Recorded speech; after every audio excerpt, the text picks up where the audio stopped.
Hello दोस्तों, कैसे हैं? आशा करते हैं सभी लोग अच्छे होंगे और अच्छे से पढ़ाई कर रहे होंगे। तो जैसे कि हम लोग आज देखने वाले के हैं कि जो 21 जनवरी का जो सेकंड शिफ्ट का जो बिहार दरोगा का जो पूछा गया क्वेश्चन था मैथ का। हालांकि इसमें मैथ ही सिर्फ पूछा गया है, रीजनिंग का क्वेश्चन ना के बराबर रहा है, ठीक है ना। तो हम लोग क्वेश्चन जो भी है उसमें हम लोग क्या करेंगे, सोल्यूशन को देखेंगे। और ऐसे माना जाए तो कहा जाता है कि सेकंड शिफ्ट का जो है ना, 21 का जो सेकंड शिफ्ट था, चारों शिफ्ट का जो एग्जाम हुआ था उसमें सबसे आसान माना जा रहा है, ठीक है। मैथ भी इसमें आसान देखने को मिला है, ठीक है ना। तो उसको क्वेश्चन को हम लोग क्या करते हैं, देखते हैं। इसमें क्या पहला क्वेश्चन इसमें क्या कह रहा है, कितने वर्ष में 1500 रुपये 8% पर उतना ही साधारण ब्याज अर्जित करेगा जितना 8000 रुपया 4.5% ब्याज पर 3 वर्ष में अर्जित करते हैं। मतलब कि क्या है यहाँ पे है कि अगर मान लेते हैं कि 1500 रुपया है और ये कितना कर रहा है, 8% है। मान लेते हैं कि x वर्ष में किया हुआ, तो ये हो गया इसका साधारण ब्याज हो गया। क्योंकि साधारण ब्याज का फॉर्मूला क्या होता है, मूलधन गुना समय गुना दर बटा क्या होता है, 100 होता है, ठीक है। इसका साधारण ब्याज कहता है कि 8000 रुपया है, तो कितना है, 4.5% है। कितना वर्ष के लिए, 3 वर्ष के लिए है, तो ये हो जाएगा इतना। ये दोनों का साधारण ब्याज क्या कहता है, बराबर है। ये दो शून्य से दो शून्य खत्म होगा, यहाँ से दो शून्य से दो शून्य खत्म हो जाएगा। ये हटेगा तो नीचे क्या आ जाएगा, 10, ठीक है। अब इसको हम लोग सोल्व करते हैं।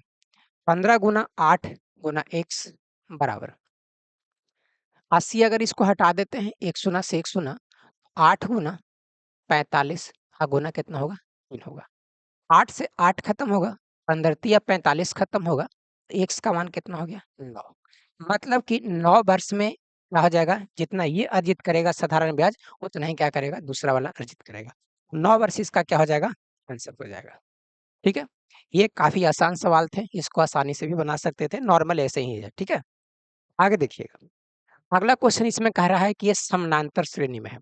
तो सबसे पहले हम लोग क्या करते हैं, समानांतर श्रेणी में क्या क्या चीजें होते हैं उसको हम लोग देख लेते हैं, ठीक है। जैसे मान लेते हैं कि 2 है, 4 है, 6 है, 8 है, 10 है। इस तरीके से डॉट डॉट है, अगर बढ़ते जा रहा है, ठीक है। तो हम कैसे कहें कि ईएपी में है, समानांतर श्रेणी में है या नहीं। ये 2 का लगा हम डिफरेंस निकालें, इसका भी 2 है, इसका भी 2 डिफरेंस है, इसका भी 2 डिफरेंस है, इसका भी 2 डिफरेंस। मतलब कि डिफरेंस अगर लगातार अगर सेम आ जाए, तो उस कंडीशन में हम कहेंगे क्या है, ये समानांतर श्रेणी में है। और समानांतर श्रेणी में रहता है तो इसको बोलते हैं ए, मतलब कि प्रथम पद इसको बोला जाता है, ठीक है। और ये जो ये अंतर जो आता है ना, इसको बोलते हैं डी। डी को क्या बोलते हैं, सार्व अंतर बोलते हैं। क्या बोलते हैं, सार्व अंतर इसको बोला जाता है, डी हो गया। तो इसमें प्रथम पद कितना आ गया, 2 आ गया। सार्व अंतर कितना है, 2 है। और अगर इसमें देखिए, इसमें हमको पूछ दिया कि 50वां पद क्या होगा, ठीक है। 50वां पद अगर पूछता है, तो इसको मान के चलते हैं कि टीएनवां पद है। टीएनवां पद का क्या होता है, ए प्लस एन माइनस 1 इंटू क्या होता है, डी होता है, ठीक है। एक फॉर्मूला तो इसमें हो जाएगा। दूसरा कहता है कि अगर 50 पद का अगर योगफल पूछेगा, ठीक है ना, तो उसको क्या से सूचित करते हैं, ए से सूचित करते हैं। एन बटा 2 into 2a plus n minus 1 into क्या होता है, डी होता है। ये हो गया। तीसरा जो इसमें फॉर्मूला जो लाएगा ना, एस एन बराबर, अगर हमको पहला पद दे दे और लास्ट पद भी दे दे और हमको योगफल पूछे, अब क्या करेंगे, यहाँ पे होता है प्रथम पद प्लस अंतिम पद, ठीक है। इस कंडीशन में उसमें 3 फार्मूला होता है, तीनों फार्मूला इसमें याद होना चाहिए आपको एपी में। एपी में मैक्सिमम 3 ही यही चीज़ है, ठीक है। अब देखिएगा इसमें क्या है, ये जो दिया गया है, आता है कि √3 है, ठीक है। आगे क्या कहेगा, प्लस में कह रहा है, कह रहा इन पदों का योग पूछ रहा है, ठीक ना। तो इसमें देखिए, अगर इसको हम 12 को अगर लिखते हैं, कितना, 4 गुना 3 प्लस 27 को लिख सकते हैं 9 गुना 3 प्लस 48 को लिख सकते हैं 16 गुना 3, डॉट डॉट इस तरह से बढ़ते चला जा रहा है, ठीक है। अब देखिए ये है √3 प्लस 4 का वर्गमूल कितना आ जाएगा, 2, 2 √3 हो जाएगा। 9 का कितना होगा, 3, 3 √3 हो जाएगा। 16 का कितना होगा, 4, 4 √3 हो जाएगा। इस तरह से देखिए, तो 1 √2 है, 2, 3, 4, ये लगातार बढ़ते जा रहा है, इसका इसका डिफरेंस भी सेम है, तो इस कंडीशन से हम कह सकते हैं कि एपी में है, ठीक है। अब देखिए एपी में तो ऐसे पहले भी बता चुका है, अब हम देखिएगा, ये जो हो गया पहला पद हो गया, यानी ए बराबर कितना आ गया आपको √3, डी अगर निकालना है तो इसमें से इसको घटाएंगे तो ये 2 √3 है, यहाँ कुछ नहीं तो 1 है, तो 1 √3 घटेगा तो कितना आएगा √3। ठीक है, हमसे बोला जा रहा है बाकी तो और कुछ नहीं है, कहता है कि एस एन बराबर निकालना है। n/2 इंटू क्या होता है 2a प्लस n-1 इंटू क्या होता है डी होता है, एन होता है। अब देखिए इसको बैठाएंगे, n/2 हो जाएगा 2, a का मान कितना दिया हुआ है √3। ठीक है, प्लस n-1 इंटू डी का मान भी कितना है √3। अब इसको कर लेंगे कैलकुलेशन। ठीक है, तो n/2 होगा, यहाँ पे कितना होगा 2 √3 होगा, इसको जब गुना करेंगे तो √3 n हो जाएगा और माइनस √3 होगा। ठीक है, अब देखिए 2 √3 में से 1 √3 चला जाएगा तो 1 √3 बचेगा, n/2 इंटू √3 प्लस √3 n ये हो जाएगा। यहाँ से √3 आप बाहर भी निकाल सकते हैं। ठीक है, तो निकालिएगा, इसको बाहर निकालिएगा, अब क्या होगा ये, और देखिए यहाँ से √3 अगर निकालिएगा बाहर तो कितना होगा √3, ये तो रहेगा n इंटू ये कितना होगा n+1। क्यों? क्योंकि यहाँ तो 1 हो जाएगा और यहाँ तो n बच जाएगा, n+1 चाहे इसको आगे लिखिए या तो पीछे लिखिए, बटा में कितना है 2। अब ये जो ऑप्शन में होगा वही होगा आपका आंसर, √3n n+1 बट कितना है 2 और फर्स्ट नंबर ऑप्शन, तो फर्स्ट आपका क्या हो जाएगा आंसर हो जाएगा। क्लियर है, कोई दिक्कत है यहाँ तक? चलिए अगला क्वेश्चन की ओर बढ़ते हैं। अब देखिए अगला क्वेश्चन क्या कह रहा है, कथन ये कहता है कि एक विषम प्राकृत संख्या के वर्ग को 4 से विभाजित करने पर शेषफल 1 बचता है। इसको हम लोग चेक करते हैं, इसको जैसे है हम क्या लेते हैं, इसमें विषम होना चाहिए और प्राकृत संख्या होना चाहिए।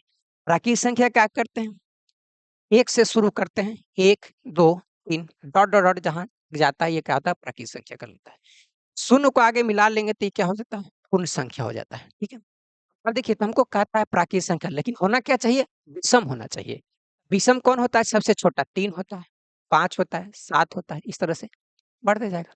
इसको अगर हम वर्ग करेंगे तो कितना होगा 9, इसको वर्ग करेंगे 25, इसको वर्ग करेंगे 49, इसको वर्ग करेंगे 81।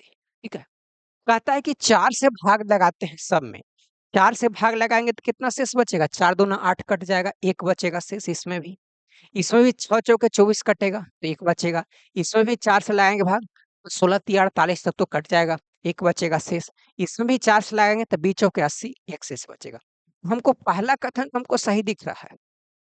क्लियर है, अच्छा इसको अगर हम 2 3 एक तो हो गया हमको पहला, इसमें इसके हिसाब से क्या है ये वाला चीज सही आपको बता रहा है।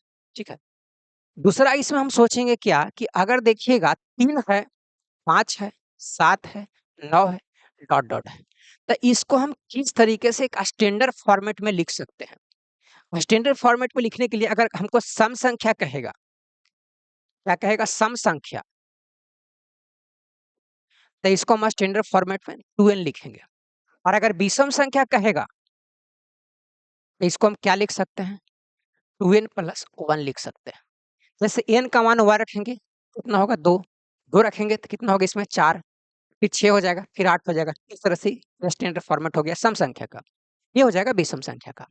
हमको इसमें कह रहा है क्या कि अगर विषम प्राकृत संख्या का वर्ग किसी प्राकृत संख्या k के लिए 4k+1 के रूप में होता है क्या, ये आपको चेक करना है।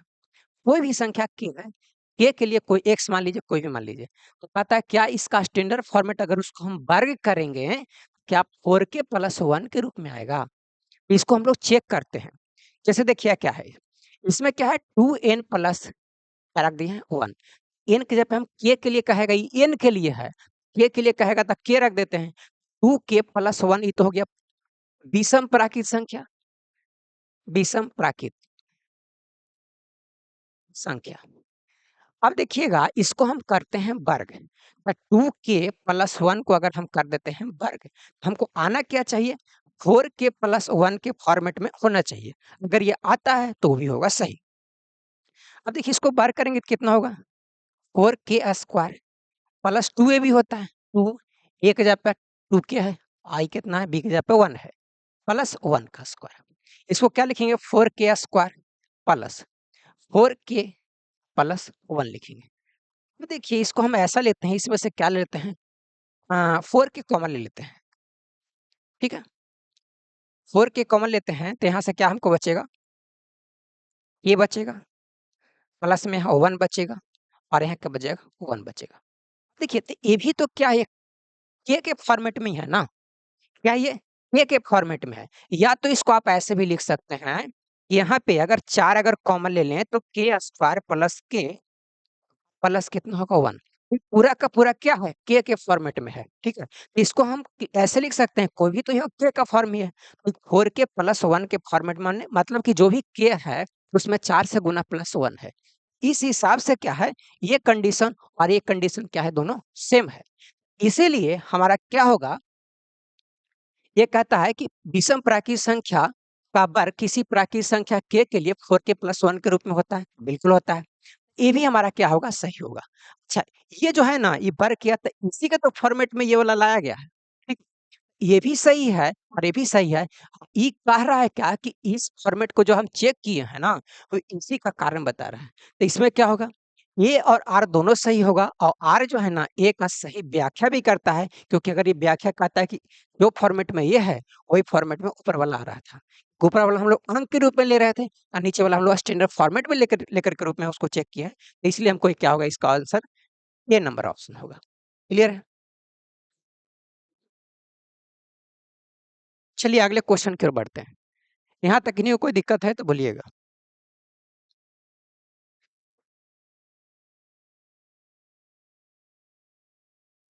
चलिए ठीक है, देखते हैं।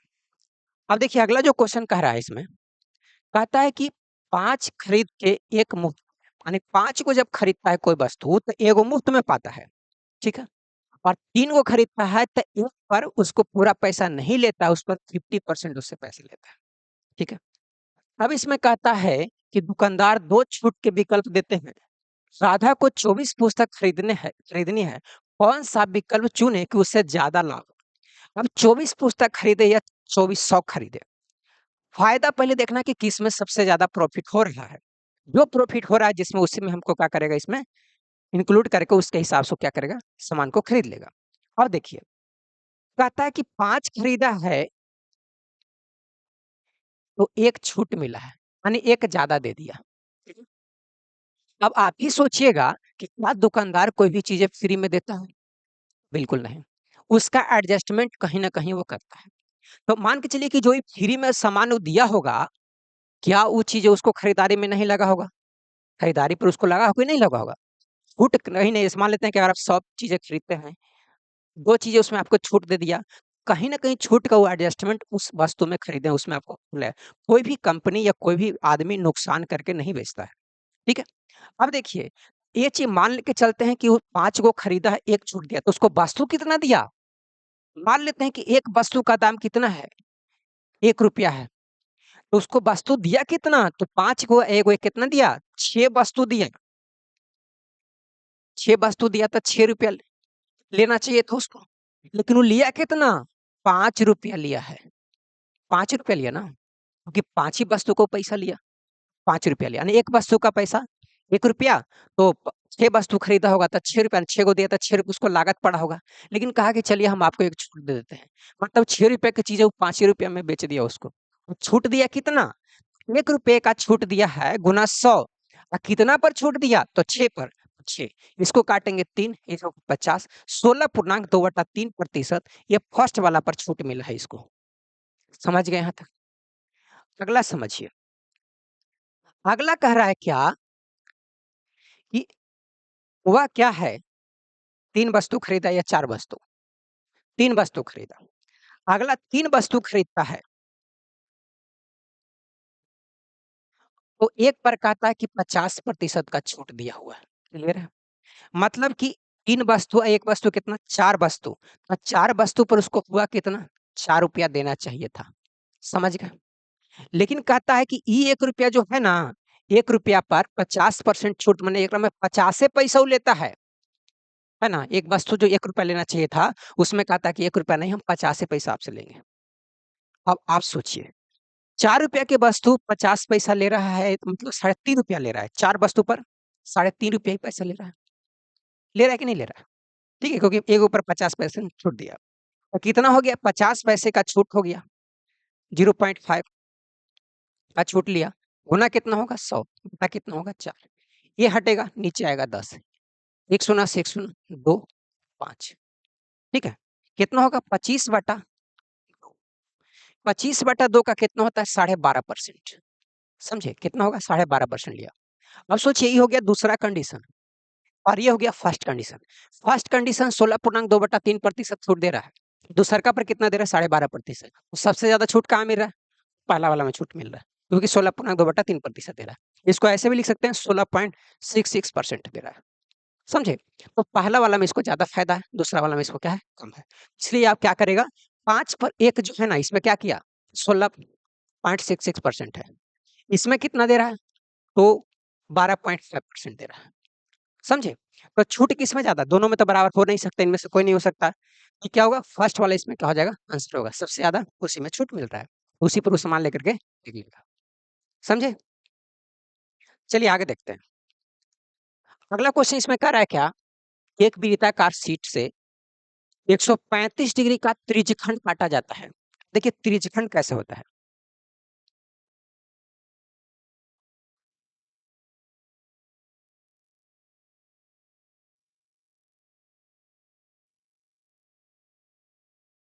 चल देखिएगा, ये त्रिज्यखंड कहता है कितना काटा जा रहा है इसमें, 135 डिग्री का है, ठीक है, काटा जाता है। ये दोनों त्रिज्या को सिरों को आपस को मिला करके एक शंकु बनाया जाता है। वृत्ताकार शीट की त्रिज्या 24 सेंटीमीटर है, इसकी शीट का त्रिज्या कितना है 24 सेंटीमीटर है। अब देखिए, ये जो कटा है ना, इसको काटला के बाद इसको एक से शंकु के जैसा ऐसे मोड़ देता है। ये जो मुड़ता है इस तरह से मुड़ेगा तो ये क्या रहेगा 24 ही रहेगा, ठीक है, समझ गए यहाँ तक। अच्छा, ये जो यहाँ से यहाँ तक जो मुड़ेगा, ये वाला हिस्सा ना मुड़ेगा तो ये वृत्ताकार हिस्सा बन जाएगा। अब आप समझिएगा कि हमको ये 2πr टोटल होता है, समझ रहे हैं? क्या होता है 2πr। जब ये 360 पूरा रहेगा तो 2πr होगा, 360 डिग्री घूमेगा तो 2πr, तो एक घूमेगा तो कितना होगा 2πr बटा कितना होगा 360 होगा, समझे। अगर ये कितना है 135 डिग्री अगर जब घुमा है, 2πr का वैल्यू कितना इसमें दिया हुआ 24 बटा 360 गुना कितना होगा 130, ठीक है। ये काटेंगे 12 दूना 24, 12 तिया 36, ठीक है, 15, 15 नवा 35 से कितना होगा 9 दूना 18 पाई। ये क्या गया, इसका जो लंबाई जो आएगा ना, ये कितना आ गया 18 पाई आया, समझिए, क्लियर है। ये जो 18 पाई आया है, यही चीज तो मुड़ करके ये चीज ऐसे हुआ होगा, तो इसका भी मान कितना होगा 18 पाई होगा, क्लियर है। अब समझिए इसमें कहता क्या है, शंकु के वृत्त यानी वृत्ताकार आधार की परिधि कितना होगा, तो ये परिधि जो होता है ना कितना हो गया 18 पाई हो गया। तो ये पहला वाला क्या है आपको 70, ठीक है। कहता है शंकु के आधार की त्रिज्या क्या 9 सेंटीमीटर होगा। तो आप ही सोचिए कि ये पूरा जब रहेगा तो यहाँ से इसको मान लेते हैं त्रिज्या r1, ठीक है। तो ये कितना होता है 2πr1 बराबर कितना होगा 18 पाई। ये पाई से पाई खत्म, 9 दूना 18, R1 का मान कितना आ गया 9 सेंटीमीटर, ठीक है। अगर ये सेंटीमीटर में रहेगा तो सेंटीमीटर में, अगर मीटर में रहेगा तो मीटर में, क्योंकि ये क्या था सेंटीमीटर में था, ठीक है। ये कितना आ गया R1 का मान 18 और 9 पाई आ गया, क्या 9 पाई, ये भी सही है। अब सोचिए दो गो सही है तो जो गलत वाला होगा वही हमको चुनना होगा। अब अगला चाहे तो ये गलत हो जाए या तो ये गलत हो जाए, ठीक है। अब देखिएगा, कहता है शंकु के वक्र पृष्ठ का क्षेत्रफल कितना होता है, तो 360 पाई सेंटीमीटर क्यूब। आगे क्षेत्रफल कभी सेंटीमीटर क्यूब में नहीं आता है, ये जब भी रहेगा तो स्क्वायर में रहेगा, ठीक है। अब देखिएगा, इसमें हम देखते हैं क्या है, हमको देखिए त्रिज्या मिल चुका है, और ये जो तिरछा जो कहता है इसको क्या बोलते हैं एल बोलते हैं, ठीक है। तो हमको जो शंकु का जो वक्रपृष्ठ जो होता है ना उसको बोलते हैं पाई आर एल, वक्रपृष्ठ का क्षेत्रफल पाई आर एल, ठीक है। पाई है, आर का मान कितना दिया हुआ आपको 9, और एल का मान कितना है 24, 9 चौके 36, 9 दूना 18, और ये कितना 18 और 3 21 216 पाई। यहाँ पे कितना है 216 पाई सेंटीमीटर क्यूब होगा। लेकिन वहां क्या कर रहा था 360 पाई, क्या है 360 पाई कह रहा है। ठीक है, तो क्या ये चीज सही है 360 पाई बोल रहा है, और यहाँ पे कितना आया तो 216 पाई सेंटीमीटर आया। तो इस हिसाब से क्या हो जाएगा, ये हो जाएगा गलत। क्लियर है। जब ये गलत हो गया हमारा, देखिए दो गो सही है और एक गो गलत है, तो ये हमारा क्या आ जाएगा आंसर, क्योंकि इसमें गलत चुनना था। समझे। आगे बढ़ते हैं। अगला क्वेश्चन देखिए क्या कहता है। अब देखिए इसमें कहता है किस युग्म का HCF एक होता है। तो पहला तरीका तो क्या है कि अगर दो गो कोई भी है उसमें अगर अभाज्य संख्या आप चुन सकते हैं, तो दो गो में से अगर कोई भी अगर अभाज्य हुआ तो उसका HCF 1 ही आएगा और कोई दूसरा नहीं आएगा। ठीक है। दूसरा कंडीशन है कि इसको आप भाग लगा करके चेक कर लीजिए, क्योंकि देखिए कहता है पहला है, इसमें पहला और दूसरा दोनों है। इसमें कह रहा है कि केवल दूसरा होगा, ना तो पहला ना तो दूसरा होगा। तीसरा को तो चेक करके कोई सवाल ही पैदा नहीं होता है। ठीक है, हम करेंगे दो ही गो को चेक। चेक कर लेते हैं, भाग ला के देखते हैं। ठीक है, 101 है। अब देखिए दूसरा चीज क्या है, यहाँ देखिएगा 101 जो है ना, ये क्या है अभाज्य संख्या है। सिर्फ 101 से ही कटता है और किसी से नहीं कटता है। तो ये अगर अभाज्य है तो ये तो हमको होगा कि क्या है HCF ये दोनों का क्या आएगा, एक आएगा। दो संख्या कोई भी लीजिए, उसमें से एक अगर अभाज्य हुआ, चाहे ये भाज्य भी रहे चाहे अभाज्य रहे, चाहे अभाज्य रहे, ये दोनों कंडीशन में दोनों का जो लासा जो हो ना यानी HCF जो होगा ना, ये एक ही आएगा। ठीक है, क्योंकि HCF कहता है कि दोनों में से जो कॉमन चीजें होगा उसको हम HCF बोलते हैं। ठीक है, तो अगर अभाज्य हुआ तो दोनों में से एक के अलावा कोई कॉमन हो ही नहीं सकता है। ठीक ना, तो इसीलिए दोनों का HCF कितना आता है, एक होता है। और इसमें HCF एक क्यों आएगा, क्योंकि 101 क्या है औसत संख्या है। ठीक है, क्लियर है। अब देखिए इसमें ये भी जो है क्या है अभाज्य है। समझ रहे हैं? अब देखिए इस जब दोनों अभाज्य है तो इस संख्या क्या होगा, इस दोनों का HCF कितना होता है 1 होगा। एक तो हमको पता चल चुका। दूसरा हम चेक कर लेते हैं क्या है 1261 कितना भाग लगाते हैं 3 1 5 4 भाग ला के चेक कर लेते हैं। बिल्कुल सिंपल सी चीज बचपन की तरह। ठीक है, अगर हम 1 से यानी 4 से लगाते हैं या 5 से लगाइए, 12 25 60 चटेगा, 5 आ जाएगा, 6 25 30 की शून्य बाकी हाथ में 3 आएगा, और 12 25 60 और 3 63 हो गया। अब देखिए कितना आएगा 0 1 कट गया, यहाँ कितना उतरेगा 4। नहीं लगेगा, इसको इस तरह से करें 1261। ठीक है, अब देखिए कितना उतर लगेगा ये 12 मीटर लगाइए। 12 सिंपल है, अलग लगा सकते हैं। एक लगाइए पहले 104 होगा, ये होगा 2 2 कट गया, एक होगा, अब कितना लगेगा ये होगा 8 0 2 कितना आ जाएगा ये 11 में से 8 जाएगा तो 3 1 13 आएगा 104 13 8 76 से 104 कट गया। तो इसका HCF कितना आया, कितना आया तो 1 आया। अब सोचिए इसका HCF आ गया, दूसरा वाला को 13 आ गया HCF।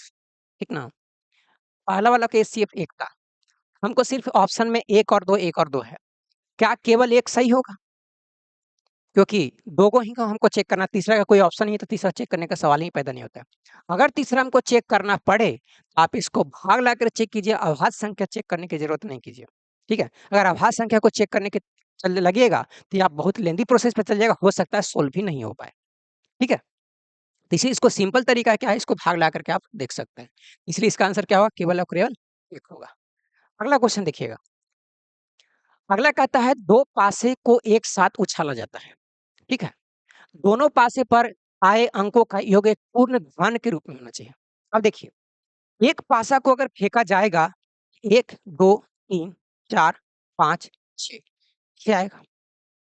ठीक है, तो देखिए प्रोबेबिलिटी जब भी निकालना है, नंबर ऑफ प्रोबेबिलिटी निकालना है, नंबर ऑफ इवेंट बटा नंबर ऑफ सैंपल स्पेस। अब देखिए नंबर ऑफ इवेंट का मतलब क्या होता है, जितने के साथ ही घटना घटेगा नंबर ऑफ इवेंट कहलाता है। और टोटल जितना घटना होता है उसको हम क्या कहते हैं? सैंपल स्पेस कहते हैं। अब समझिए, अगर हम 2 पासा फेंकते हैं, 2 पासा फेंकते हैं, तब कितना होगा? नंबर ऑफ सैंपल स्पेसिस का कितना होगा? 36 होगा। अब देखिए 36 कैसे होगा, हम एक आपको बताते हैं। वैसे हो सकता है 1-1 आए, 1-2, थोड़ा टाइम लगेगा पर इसको देखिएगा ठीक से, ठीक है? 1-5, 1-6, 2-1, 2-2, 2-3, 2-4, 2-5, 2-6, 3-1, 3-2, 3-3, 3-4, 3-5, 3-6, यही तो हो सकता है। पहला पासा परे आएगा, अगला आगे आएगा, ठीक है? 4-1, 4-2, 4-3, 4-4, 4-5 और 4-6, ठीक है? 5-1, 5-2, 5-3, 5-4, 5-5, 5-6, अगला क्या आएगा? 6-1, 6-2, 6-3, 6-4, 6-5 और 6-6, समझे? इस तरीके से कितने आएगा? ये 36 को आएगा। नंबर ऑफ सैंपल स्पेस कितना आ गया? 36 आ गया। और कहता है कि पूर्ण घन के रूप में हमको दोनों को जब जोड़े, पूर्ण घन के रूप में होना चाहिए। तो इसको मिनिमम अगर जोड़ते हैं, तो मिनिमम कितना आएगा? 2। अब मैक्सिमम कितना आएगा? तो 12, क्योंकि मैक्सिमम जोड़ने पे 12 आएगा। 2 और 12 के बीच में कौन-सी ऐसी संख्या है जो पूर्ण घन के रूप में है? तो सिर्फ वो 8 है, जो 2 के क्यूब के रूप में है। हमको ऐसा जोड़ा चुनना है कि जोड़ने पर 8 आना चाहिए, ठीक है? अब देखिए, कौन-कौन हो सकता है? तो ये आप इसको लिख सकते हैं। एक तो हो गया ये, रुकिए थोड़ा कलर चेंज करते हैं, ठीक है? एक ये हो गया, दूसरा और देखिएगा, और हो सकता है 2, 2 हो जाएगा, 3 और एक ये 4 और होगा एक 5, ठीक है? यानी एक हो सकता है, 2, 3, 4, 5, 2, 6, 6, 2, 3, 5, 5, 3, 4, 4, मतलब 5 ऐसा घटना होगा, इसको जोड़ने पर 8 आएगा। तो नंबर ऑफ इवेंट आपको कितना आ गया? नंबर ऑफ सैंपल स्पेस आपको पता चल चुका है। नंबर ऑफ इवेंट आपको कितना आ गया? 5। तो नंबर ऑफ प्रोबेबिलिटी कितना आएगा? नंबर ऑफ इवेंट बटा नंबर ऑफ सैंपल स्पेस। इस हिसाब से 5 बटा कितना आएगा? 36। 5 बटा 36 इसका क्या हो जाएगा? आंसर हो जाएगा। समझे? मेरे समझ से इसमें कोई दिक्कत नहीं होना चाहिए।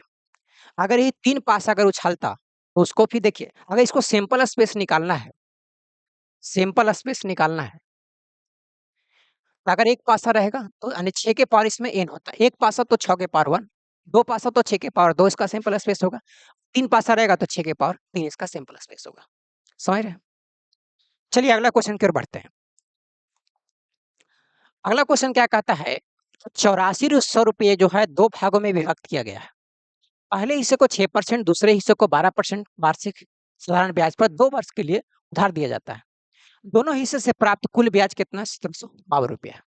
देखिए, इसको ऐसा करते हैं, बिल्कुल सिंपल तरीका से हम लोग बनाते हैं, ठीक है? देखिएगा, 8400 है, 2 हिस्सा में बाँट लेंगे, एगो x और एगो कितना है? 8400 माइनस हो जाएगा x। इसमें 6% है, इस पे कितना है? 12% है। ये भी 2 वर्ष के लिए होगा और ये भी 2 वर्ष के लिए, ठीक है? तो x गुना 6 गुना 2/100 माइनस, ठीक है? ये कितना होगा? 84 सॉरी प्लस 8400 माइनस x गुना 12 गुना 2 बटा हो जाएगा 100, ठीक है? बराबर हमको कितना आया टोटल? 1752 रुपया। ठीक है? अब देखिएगा, इसको हम कितना लिख सकते हैं 12x/100 प्लस इसको लिख सकते हैं, ये जब हटेगा इसके साथ करें 8400 गुना 12 दूना 24/100 माइनस 12 दूना 24x बटा हो जाएगा 100 बराबर 1700 रुपया। 2 शून्य से 2 शून्य खत्म हो गया। इसको अगर घटाएँगे तो 84 में से अगर हम 24 करते हैं, 84 24 गुना करते हैं। 4 चौके 16 के 6 बाकी हाथ में 1 होगा। 6 चौके 24 से कितना होगा 25। ये कितना होगा 6 और 8 दूना 16 4 दूना 8 होगा ये, ठीक है? 6 होगा, 3 होगा और ये कितना आएगा? ये 8 है कितना होगा 9 और 1 हो जाएगा 1936 रुपया। यानी हम इसको लिख सकते हैं, इसको इधर लेके आएँगे और इसको इधर लेके चले जाएँ। तो इधर लेके आएँगे तो 1936 माइनस 1752 बराबर कितना होगा 12x बटा कितना आ जाएगा 100 ठीक है? अब देखिए कितना होगा 4 और ये कितना होगा 13 में से 5 जाएगा तो 8 ये आएगा 1 यानी 184 ठीक है? 12x बटा कितना होगा 100 इसको हम लिख सकते हैं बरसते 84 हाँ, नहीं 1 मिनट गड़बड़ तो नहीं होगा ना? 4 चौके 16 अच्छी 25 8 8 दूनी 16 ये होगा 3 8 1 9 1 घटा वैसे ही से है ना?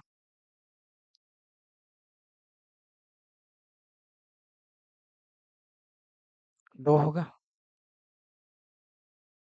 13 में से 5 गया तो 8 होगा 18 1 17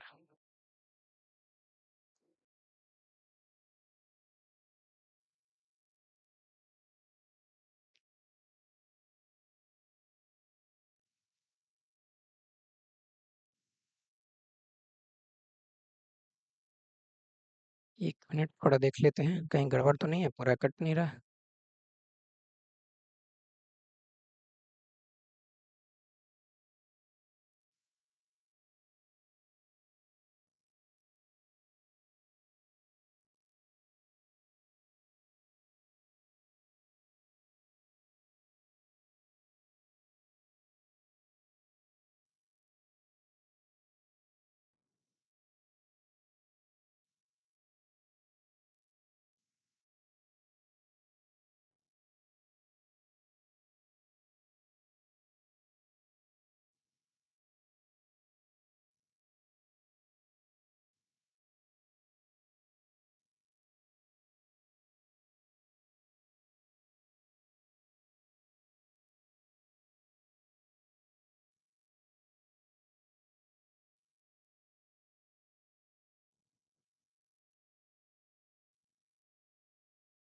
अच्छा यहाँ देखिएगा, 4 चौके 16 की 6 होगा, बाकी हाथ में कितना होगा 1 8 चौके 32 और ये कितना होगा 33 हो जाएगा, ठीक है? यहाँ पे गड़बड़ है। तो ये 6 होगा, 32 होगा, कितना होगा 8 हो जाएगा और ये 8 दूनी 16 होगा, ठीक है? 6 1 और ये कितना होगा 9 1 10 ये 2 2016 होगा इसका, ठीक है? 20 16 इसको जब घटाएँगे तो कितना होगा 12 x बराबर 100 बराबर कितना आ जाएगा? ये आ जाएगा 4 और ये कितना बचेगा 11 11 में से 5 जाएगा 6 और ये कितना बचेगा? तो 2 ठीक है? 12 दूना 24 12 दूना 24 यानी x बराबर कितना आएगा? 2200 तो जब x बराबर 2200 आ गया, देखिए ये 2200 आएगा। ये कितना आएगा 2200 इसमें से घटा देंगे, कितना आएगा डबल शून्य 2 और ये कितना आ जाएगा 6 6200 यानी 2200 और 6200 इसका क्या आ जाएगा? आंसर आ जाएगा। क्योंकि ऑप्शन नंबर क्या है? बी है। ठीक है? यहाँ कैलकुलेशन में थोड़ा मिस्टेक था। चलिए अगला देखते हैं। अगला क्वेश्चन कह रहा है क्या? एक अर्धगोला और एक शंकु का वक्रपृष्ठ का क्षेत्रफल समान है, त्रिज्या भी समान है। तो इसमें कहता है कौन-सा चीज़ होगा? देखिए, इसमें कह रहा है क्या कि इसका अर्धगोला और शंकु की वक्रपृष्ठ। अर्धगोला इस तरह से होगा, ठीक है? तो इसका वक्रपृष्ठ कहेगा तो अगर संपूर्ण पृष्ठ कहता, ये वक्रपृष्ठ का इसका क्या होगा? टोटल का होता है 4 पाई आर स्क्वायर, तो हाफ का कितना होगा? 2 पाई आर स्क्वायर। लेकिन अगर संपूर्ण पृष्ठ का कहेगा, संपूर्ण पृष्ठ का क्षेत्रफल अब कितना होगा 2 पाई आर स्क्वायर, तो यही वाला हिस्सा हो जाएगा और 1 पाई आर स्क्वायर ये वाला होगा, तो 3 पाई आर स्क्वायर हो जाएगा। ठीक है। अच्छा, बट अगला क्या कहता है, शंकु का वक्रपृष्ठ क्या होगा? शंकु का वक्रपृष्ठ कितना होता है? शंकु का वक्रपृष्ठ का क्षेत्रफल बराबर क्या होता है? पाई आर एल होता है। और दोनों का आर इसमें बराबर दिया हुआ है। जिसका आर इतना होगा उतना ही क्या होगा, इसका होगा। दोनों का कहता है क्षेत्रफल, क्या कहता है? बराबर कहता है। अब देखिए दोनों का क्षेत्रफल कितना होगा? 2 पाई आर स्क्वायर बराबर पाई आर एल। आर से एगो आर खत्म होगा, पाई से पाई खत्म होगा। 2 आर बराबर कितना है? एल। 2 आर बराबर एल है। एल को क्या बोलते हैं? तिर्यक ऊंचाई बोलते हैं। जब शंकु रहेगा ना, जब शंकु रहेगा, ठीक है ना, ये होता है एच, ये होता है आर, ये होता है एल। एल को बोलते हैं तिर्यक ऊंचाई, ये होगा ऊंचाई, ये तो त्रिज्या जान ही रहे हैं। ठीक है। इसमें देखिए कि जो एल का जो मान है 2 आर के बराबर है। पढ़िए ऑप्शन, शंकु की तिर्यक ऊंचाई आर की आधी है। शंकु की तिर्यक ऊंचाई जो है आर का आधा है। नहीं भाई, आर का आधा नहीं, आर का दुगना है। ठीक है। शंकु का तिर्यक ऊंचाई आर के बराबर है? बिल्कुल नहीं। शंकु का तिर्यक ऊंचाई आर के दुगनी है। शंकु का तिर्यक ऊंचाई जो है आर है, उसका दुगना है। तो यही आपका क्या हो जाएगा? आंसर हो जाएगा। क्लियर है? तो इसको जो 21 का जो सेकंड शिफ्ट का जो क्वेश्चन था, इतना ही क्वेश्चन इसमें था। ठीक है। बाकी आप लोग देखिएगा कि इसमें और इसको डिटेल्स में बताया जा सकता था कि, और इसको शॉर्ट बनाया जा सकता था, ये आप लोग देख सकते हैं। ठीक है। बाकी आप लोग बताइए कि कैसा है, क्या है, नहीं है। ठीक है। फिर मिलेंगे हम लोग अगले क्लास में।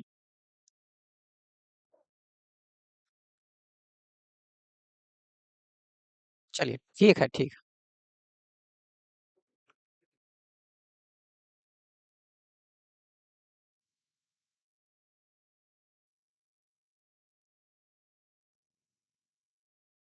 बिल्कुल, बिल्कुल। सारा चीज़ में डिटेल्स पढ़ाया जाएगा, 0 से लेकर के पूरा तक। परसेंटेज से लेकर के जितना भी जो चीज़ें हैं, आपको अरिथमेटिक ज़रूरत पड़ेगा, अरिथमेटिक्स पढ़ाया जाएगा, एडवांस ज़रूरत पड़ेगा, एडवांस पढ़ाया जाएगा।